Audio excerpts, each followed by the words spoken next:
pada materi lanjutan struktur atom dan sistem periodik unsur. Pada video pembelajaran sebelumnya, kita telah mengetahui apa itu isoton, isotop, dan isobar.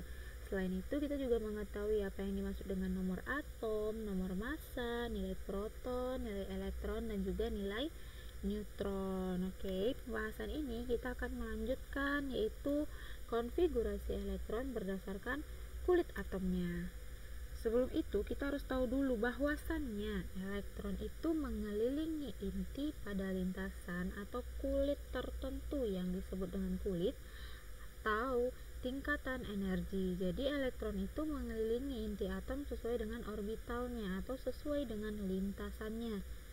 Konfigurasi elektron itu menyatakan susunan elektron dalam suatu atom. Kita lihat di sini ada tabel. Yang pertama ada nomor kulit, nama kulit, dan juga jumlah elektron maksimum. Di pada materi teori atom, masih ingat atom menurut Niels Bohr menyatakan bahwa atom itu memiliki lintasan berputar pada porosnya mengelilingi si inti atom, ya kan? Itu si elektron ya yang berputar itu. Oke, kita lihat pada kulit yang pertama. Ini adalah kulit yang paling dekat dengan inti atom. Oke, kulit pertama itu disimbolkan dengan huruf K. Maksimum jumlah elektron pada kulit pertama itu 2. Jadi kalau 3 gimana, Bu? Pindahkan ke kulit setelahnya. Oke. Ini kulit kedua itu 8, kulit ketiga itu 18, dan seterusnya. Jadi untuk menentukan jumlah elektron maksimum, kalau kalian tidak ingat saja rumus 2n pangkat 2. Jadi silakan dicoret-coret di kertasnya 2n pangkat 2. Oke? Kita coba. Pada kulit yang pertama 2 dikali n-nya dinilai 1 ya. N-nya itu adalah jumlah kulitnya. Kulit pertama tadi kan 2 dikali 1 pangkat 2, hasilnya 2 enggak? Ya kan? Selanjutnya 2n pangkat 2, berarti 2 dikali n-nya jumlahnya 2 dipangkatkan 2. 2 pangkat 2 dahulu yang kita cari, yaitu 4 dikali 2 jumlahnya ada 8. Oke, sampai di sini. Konfigurasi elektron beberapa atom. Kita lihat di sini ada beberapa atom ya, ada litium, magnesium, klorin, kalium, dan gallium. Kita lihat satu persatu. Di sini litium memiliki nomor atomnya 3, berarti jumlah elektronnya 3. Ini belum ada muatan ya. Kalau ada muatan pasti elektronnya yang berubah. Kita lihat konfigurasi elektronnya. Ingat, di kulit pertama harus maksimumnya 2, ya kan? Kalau 3 langsung gimana, Bu? Nggak boleh, karena harus diisi yang pertama itu 2. Sisanya 3 dikurang 2 kan sisanya 1, maka diletakkan di kulit yang kedua. Oke, 2 tambah 1 3. Gimana dengan 17 nih, Cibu? Contohkan klorin dengan nomor atomnya 17, jumlah elektronnya itu juga 17. Yang pertama, kulit yang pertama 2, kulit yang keduanya itu 8. Dari mana 8? Dari yang sebelumnya, ketetapan sebelumnya. Nih, coba diperhatikan lagi nih, ketetapan sebelumnya kulit kedua itu jumlahnya harus 8, kulit ketiga itu 18 gitu ya. Nih 2, 8. Oke, masih ada sisanya enggak? 2 tambah 8 10, sisanya 7, tinggal kita masukkan. Jadi kayak gini cara menafsirkannya. Kalau dia kurang dari jumlah nominal kulit kedua, berapa tadi? 8 kan maksimalnya. Jadi kalau misalkan 7 itu kan kurang dari 8, maka tetap kita tuliskan sisanya 7 di sini. Beda halnya dengan si kalium, coba 19. 2 tetap ya 8, sisanya 9 kan, lebih dari 8 tapi kurang dari 18. 18 itu untuk kulit yang ketiga, kurang dari 18, makanya kita tulis dulu si 8 baru sisanya 1. Kenapa tidak boleh 9? Karena aturannya harus sesuai 8 1, berarti jumlahnya 2 tambah 8 tambah 8 tambah 1 yaitu 19. Begitu juga seterusnya di gallium juga. Kulit pertama, kulit kedua, ini langsung ya, karena ini masih banyak sisanya. Ini sisanya itu di atas 18. Kita tuliskan 18 lalu juga 3. Ingat, di sini ada yang dikatakan bahwa jumlah elektron yang menempati kulit terluar disebut dengan elektron valensi. Yang paling luar itu ini ya, yang paling ujung. Sisa-sisanya inilah si elektron valensi. Dia itu hanya boleh mengandung maksimum 8 elektron. Makanya tadi tidak boleh 9. Boleh nggak Bu 18? Nggak boleh juga 18. Karena elektron valensi ini menyatakan bahwa suatu sistem periodik atau suatu atom itu memiliki golongan. Jadi dinyatakan dengan si elektron valensi. Konfigurasi elektron berdasarkan orbitalnya memiliki berbagai macam aturan penulisan. Yang pertama ada aturan Aufbau, yang kedua ada larangan Pauli, yang terakhir ada aturan Hahn. Kita lihat satu persatu. Elektron mempunyai kecenderungan untuk menempati subkulit dengan tingkat energi lebih rendah terlebih dahulu, ya, karena kulit itu dimulai dari angka 1, yang paling dekat dengan inti atom dimulai dengan angka 1. Itu menurut aturan Aufbau. Ini contohnya. Tingkatan energi dimulai dari angka 1 ya, 1, 2, 3, 4, 5 sampai 7. S ini adalah subkulitnya. Langkauin 1 untuk si P nya, 2P, P semuanya. Langkauin 1 untuk si D nya, F juga begitu. Jadi cara membacanya 1s2 dalam orbital S ini memiliki maksimum elektron itu 2. Kalau P itu maksimumnya 6, D itu maksimum 10, F itu maksimum 14. Berarti 1s2 habis ya, masuk ke sini 2s2. Oke, masuk ke sini 2p6, 3s2 gitu dan seterusnya. Selanjutnya ada larangan Pauli yang menyatakan bahwa di dalam suatu atom tidak boleh terdapat 2 elektron dengan 4 bilangan kuantum yang sama. Contohnya nih, dalam kulit L memiliki jumlah kulitnya itu 2, nilai L-nya itu 0, ini M-nya 0, S-nya itu setengah, yang satunya min setengah. Itu makanya tidak boleh ya.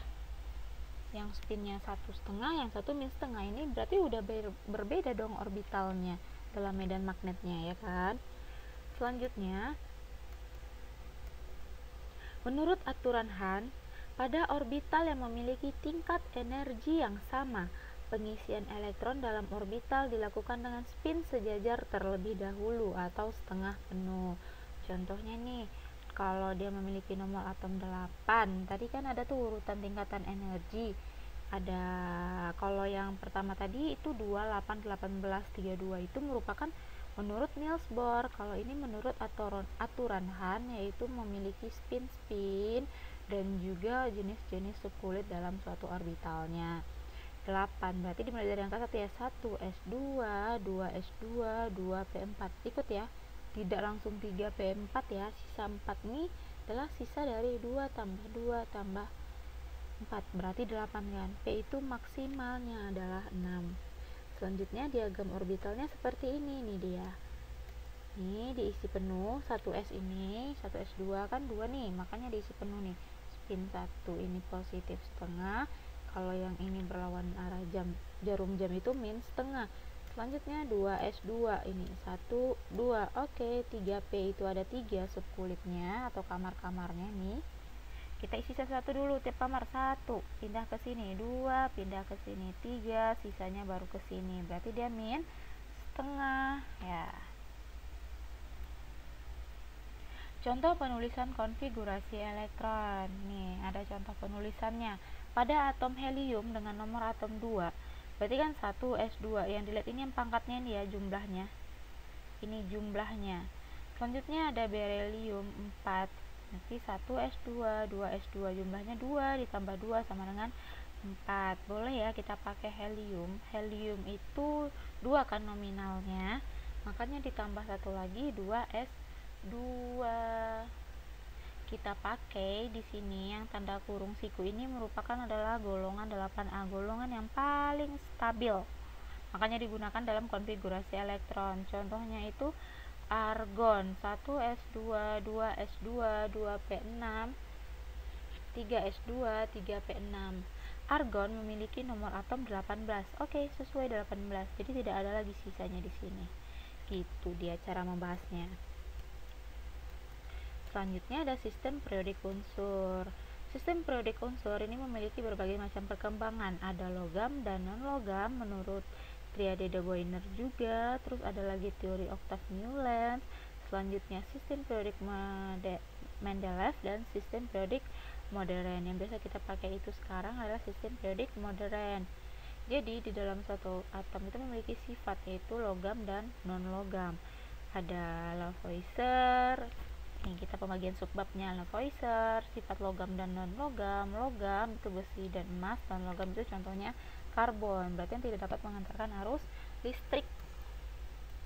Yang pertama ada menurut triade de Boyer-Reiner yang menyatakan bahwa berdasarkan massa atom unsurnya, unsur-unsur dapat dikelompokkan ke dalam kelompok 3 unsur, di mana massa unsur yang di tengah merupakan rata-rata dari massa unsur yang di tepi. Nih contohnya, ini kan ada 3 nih. Oke, kita mencari rata-ratanya. Oke, jadi kita tambahkan ini 40 ditambah 137 dibagi 2, dapatlah hasil strontium itu 88,5. Selanjutnya, jika unsur-unsur disusun berdasarkan kenaikan massa atom, maka sifat unsur tersebut akan berulang setelah unsur ke-8. Ini menurut teori oktav Newlands. Ini contohnya nih. Ya kan, unsur-unsur tersebut berulang setelah urutan 8. Ini udah sampai 8, dimulai lagi deh golongan 1, golongan 2, 3, 4, 5, 6, 7, 8, golongan 1, 2, 3 gitu seterusnya. Selanjutnya, menurut Mendeleev bahwa unsur-unsur disusun 12 baris mendatar menurut atau yang disebut dengan periode berdasarkan kenaikan massa atomnya. Kalau misalkan ada 8 golong yang tegak, itu merupakan golongan. Berdasarkan sifat kemiripan atomnya, mereka dikelompokkan masing-masing. Mendeleev menyiapkan tempat kosong dengan keyakinan banyak unsur yang belum ditemukan. Berikut adalah contoh sistem periodik Mendeleev. Nih dilihat ya, ini sistem periodiknya pada zaman dahulu nih seperti ini. Ada golongan 1 itu tetap helium, lithium, natrium, kalium, rubidium, cesium. Franciumnya mana? Franciumnya radioaktif. Oke. Ini kita lanjut lagi, yaitu sistem periodik modern itu menurut H.G. Moseley membuat sistem periodik modern untuk menyempurnakan klasifikasi unsur dari Mendeleev. Unsur-unsur dalam satu periode disusun berdasarkan kenaikan nomor atom, dan unsur dalam satu golongan disusun berdasarkan kemiripan dan sifat fisika dari suatu kimia. Tabel periodik modern inilah yang kita pakaikan, yang kita lihat pada pembelajaran kita. Ini tabel sistem periodik modern. Ini golongan ya. Ini golongan 1A ke bawah, 2A. Nih dilangkauin ya, yang ini yang B ini adalah golongan transisi. Kita pakai yang utama dulu, 3A, 4A sampai 8A. Yang ke samping ini nih, dari hidrogen ke helium itu merupakan periode. Nih contohnya lagi penentuan periode dan golongan. Ini Ibu jelaskan teorinya dulu ya, nanti minggu pertemuan selanjutnya baru kita bahas tentang soalnya. Penentuan periode dan golongan. Periode itu merupakan nomor kulit terluar atau jumlah kulitnya. Golongan adalah jumlah elektron valensinya. Konfigurasi elektron valensi contohnya pada golongan utama periode N. Nih, NS1. 1 ini menyatakan sisanya misalnya kan. Jadi golongan 1A, 2, 2A. Berarti kalau golongan 1, 2, 3 sampai 8 itu menganut subkulit S dan P. Jumlahkan sisanya yang di akhir 2 dan 6 itu 8 gitu ya. Oke, perhatikan contoh soal yang akan Ibu jelaskan review. Oke, di sini Ibu coba jelasin lagi ya. Di sini ada bilangan kuantum. Bilangan kuantum itu terdiri dari 4, ada utama, disingkat dengan huruf N, azimut itu L, magnetik itu M, spin itu S. Kita lihat satu persatu. Bilangan kuantum utama itu menyatakan ukuran suatu orbital dalam suatu atom. Jadi, Kulit atom itu kita ibaratkan pada pertemuan sebelum-sebelumnya. Yang pertama, kulit atom yang paling dekat dengan inti atom itu disebut dengan kulit K. Selanjutnya ada L, M, dan N. Kita tuliskan di sini bilangan kuantum utama pada kulit K itu memiliki kuantum utamanya bernilai 1. Sedangkan si L itu bernilai 2. Oke, si L itu bernilai 2. Si M itu bernilai 3 dan si N itu bernilai 4. Sudah? Selanjutnya ada yang kedua adalah bilangan kuantum azimut atau L. Bentuk orbital, dia menyatakan suatu atom dalam bentuk orbitalnya. Nilai L itu ada dimulai dari 0 ya, bilangan cacah itu ada 0, 1, 2, 3.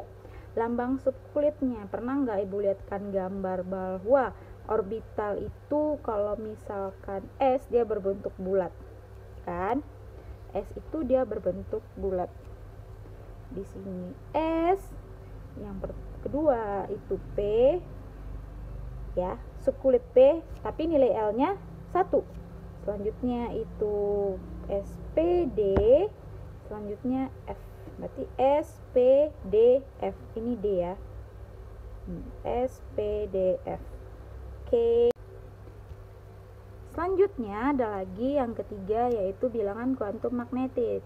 Gunanya untuk jumlah atau jenis suatu orbital dalam subkulit ya.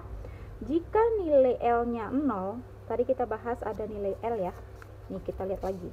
Nilai L-nya 0 berarti lambang subkulitnya apa? S. Oke? S.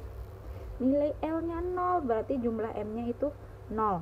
Jika L-nya itu 1 berarti M-nya, kalau dia 1 berarti P ya, lambang subkulitnya itu P.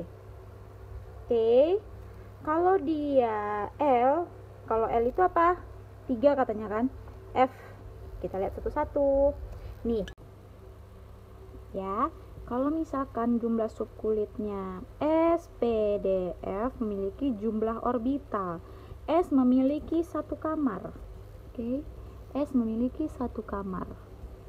P itu memiliki 3 kamar, ini diingat. D itu memiliki 5 kamar, F itu memiliki 7 kamar. Jadi subkulit itu bisa diibaratkan itu seperti kamar-kamar. Jadi boleh contohkan nih, jika nilai L-nya 1, oke, nilai L-nya 1. Berapa nilai M-nya? L-nya 1. Nih, kembali ke sini. L1 berarti dia dalam subkulit P. Kita perhatikan subkulit P itu memiliki jumlah kamarnya 3. Kita lihat P itu memiliki jumlah kamar 3. Ini dia masuk ke dalam aturan Han. Oke, di dalam penjelasan sebelumnya ada Ibu jelaskan mengenai tentang aturan Han. Subkulitnya ada 3, berarti kamarnya ada 3. L-nya 1, berarti di sini ada 1. 0 min 1. Makanya dibilang dia L-nya 1. Berarti jumlah M-nya di sini min 1, 0, positif 1. Makanya ada 3 kamar. Cocok ya? Kalau misalkan L-nya 3, berarti jumlah M-nya L-nya 3. Kita lihat ke sini. L3, berarti bentuk subkulitnya itu adalah F.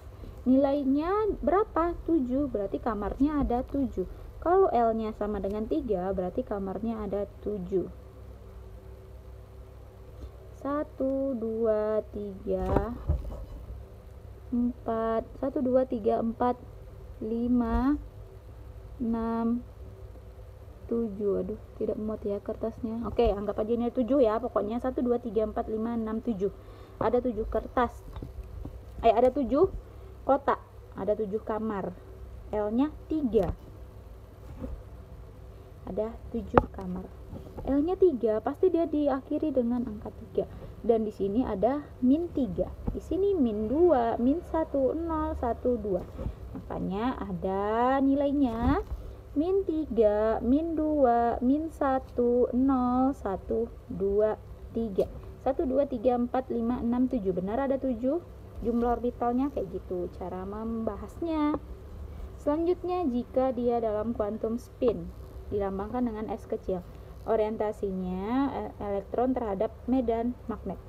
berarti elektron itu dapat berputar sesuai dengan medan magnetnya.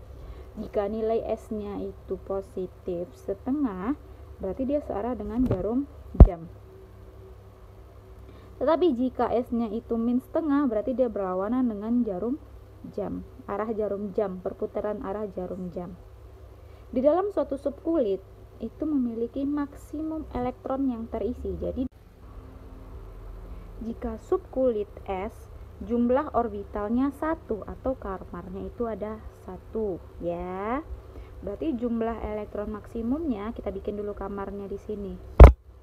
Di sini kamarnya ada 1. Maksimum dia terisi ada 2. Gini contohnya. Di sini jumlah maksimumnya terisi 2 elektron, 1 positif setengah, yang keduanya arahnya kayak ini, berlawanan. Jadi jumlah maksimumnya terisi 2. Dalam satu kamar wajib terisi 2, harus penuh 2 gitu ya, maksimalnya harus 2. Oke.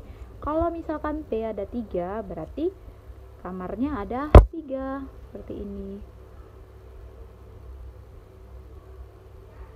Ini ada 3. Jadi dalam satu kamar harus diisi dulu satu persatu. Ini 1, 2, 3. Oke, udah penuh dulu tiap kamarnya, baru kita masuk ke kamar satunya. 4, 5, 6. Berarti jumlah maksimumnya ada 6. Boleh Bu kurang dari itu? Boleh. Pokoknya dia nggak boleh 7 dalam 3 kamar. Oke. Selanjutnya ada D. D itu 5. 1, 2, 3, 4, 5. Masuk ke satu kamar. 1, 2, 3, 4, 5, 6, 7, 8, 9, 10. Ada 10 elektron maksimal di dalamnya. Kalau F ada berapa? Ada 7 kamar. Berarti dia maksimum terisinya ada berapa ya? Ingat aja 7 kali 2 berarti ada, kita buktikan bener nggak segitu hasilnya. 1, 2, 3, 4, 5, 6, 7. Penuh ya? 8, 9, 10, 11, 12, 13, 14. Berarti ada 14 elektron. Pakai aksen di atasnya itu elektron maksudnya ya. Itu hanya singkatan-singkatan dari Ibu aja. Oke, kita coba ke contoh soal. Kita lihat soal yang pertama. 1. Tentukan keempat bilangan kuantum untuk suatu elektron dengan orbital 3d1. Orbital 3d1. Ingat, yang paling depan ini adalah kuantum utama. Berarti nilai n-nya adalah 3. Paling depan ini kuantum utama ya. L-nya itu azimutnya dia pakai subkulit D. D berapa nominalnya?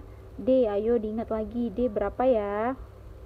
S itu 0, P itu 1, D adalah 2. Ingat, S0, P1, D 2, F3. Ini diingat ya dalam L atau azimut.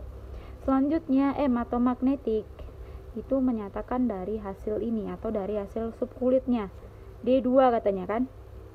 Ya kan? Tapi berapa kamarnya? Oke, kalau ini dalam bentuk L, berarti M di sini nilainya di sini 1, 3, 5, 7. Berarti si D kamarnya ada 5. Oke, kita coba. D kamarnya ada 5. Kita tulis di sini aja ya. D kamarnya ada 5. 1, 2, 3, 4, 5. Katanya L-nya 2. Ya enggak? L-nya 2 itu berasal dari P-nya. Di sini nilai M-nya itu adalah dilihat dari ini. Yang kayak seperti pangkat. Ini ada 1 kan? Ya. Oke, itu 1 ini di mana letak fungsinya? Di sini, di S nanti. Oke, kita lihat dulu di sini. Berarti di tengah-tengahnya pasti 0. Di sini ada 1, di sini ada 2, di sini ada min 1, di sini ada min 2. Berarti nilai M-nya itu adalah min 2, min 1, 0, 1, 2. Nilai S-nya itulah yang berasal dari sini, 1. 1 berarti di orbital yang pertama, kita bikin 1. Karena dia panahnya ke atas turun ke bawah, berarti dia setengah. Perhatikan terisi kan? Kalau setengah berarti karena dia searah jarum jam, kecuali dia ada panahnya kayak gini lagi, berarti dia menghasilkan min setengah, karena dia cuma ada ke atas sini, dari atas ke bawah sini menghasilkan positif setengah. Gimana kalau dengan nomor 2 ini? Dia udah diketahui nih semuanya nih, N, L, M, dan S nya. Kita tinggal menentukan orbitalnya. Seperti soal yang ini kita tentukan 3D nya berapa gitu kan, atau 4S nya berapa gitu. Jadi kita lihat pertama, di sini katanya N nya 3, berarti langsung kita bikin 3. L nya itu 1, kita lihat di sini L nya 1 katanya. L1 berarti dia pada subkulit P, berarti di sini kita tulis adalah P. M-nya 0, M-nya 0 katanya kan. Makanya kita tulis di sini karena P itu memiliki nilai M-nya 3 atau kamarnya 3, kita bikin di sini kamarnya ada 3. Kita bikin di sini kamarnya ada 3. 1 2 3. Oke. Di sini 0. Berarti di sini ada 0, di sini min 1, di sini ada positif 1. Oke, setelah itu di sini katanya S-nya itu min setengah, berarti dia pasti berhenti di sini. Tapi dengan keadaan panahnya berlawanan dengan arah jarum jam. Berarti 1, 2, 3, 4, 5. Berarti panahnya ke bawah ya. Makanya nilainya ada 5 di sini. Hasilnya 3P5. Berarti kalau yang ini tadi M-nya itu min 2 karena dia berhenti di pertama. Oke, selanjutnya gimana jika dengan konfigurasi elektron yang biasa atau menurut yang Bohr gitu kan. Ingat, pada subkulit pertama itu harus memiliki kulit dengan elektron maksimum adalah 2. Berarti kita tulis dulu di sini 2. 20 dikurang 2, 18. Boleh nggak Bu langsung dibikin 18 di sini? Tidak boleh ya. Kita ikuti aturan.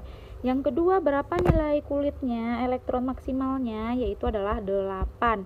Berarti di sini tinggal kita tulis 8. Tadi sisanya berapa sih? 18 kan? Nggak boleh loncat ya, walaupun di kulit ketiga itu adalah 18. Nggak boleh loncat elektronnya. Berarti energinya bakalan loncat. Itu berarti terjadi sesuatu pada atomnya. Selanjutnya 2 tambah 8, 10. Berarti 20 dikurang 10 sama dengan 10. Boleh bikin 10 langsung Bu? Tidak boleh. Mana lebih rendah? Apakah 10 itu lebih dari 18? Enggak kan? 10 itu kurang dari 18, tapi lebih dari 8. Makanya kita tulis di sini 8. Sisanya lah 2. Itu. Oke. Selanjutnya si BR. BR di sini kulit pertamanya itu 2. Kulit keduanya pasti 8, jauh ya lagi ya. Kulit ketiga jauh ya lagi ya, 10 dengan 35 kurang 10 berapa? 25, jauh ya, langsung aja 18. Berapa jumlahnya? 35 kurangin dengan jumlahnya. Oke, sisanya tuh 7. Ini dan ini merupakan elektron valensi. Elektron valensi adalah elektron yang berada pada kulit paling luar atau paling ujung ya. Elektron valensinya 2, elektron valensinya 7. Elektron valensi ini sama dengan jumlah suatu golongan. Oke. Golongan. Tapi kalau kulit ini kulit pertama, kulit kedua, kulit ketiga, kulit keempat, ini dinyatakan sebagai periode. Coba lihat di sistem periodik unsurnya. Benar nggak sih si Ca ini memiliki golongan 2A? Periode 1, 2, 3, 4, periode keempat. Yang BR benar nggak? BR itu memiliki golongan 7A dengan periode keempat juga. Benar. Benarkah? Coba dicek ya di bukunya.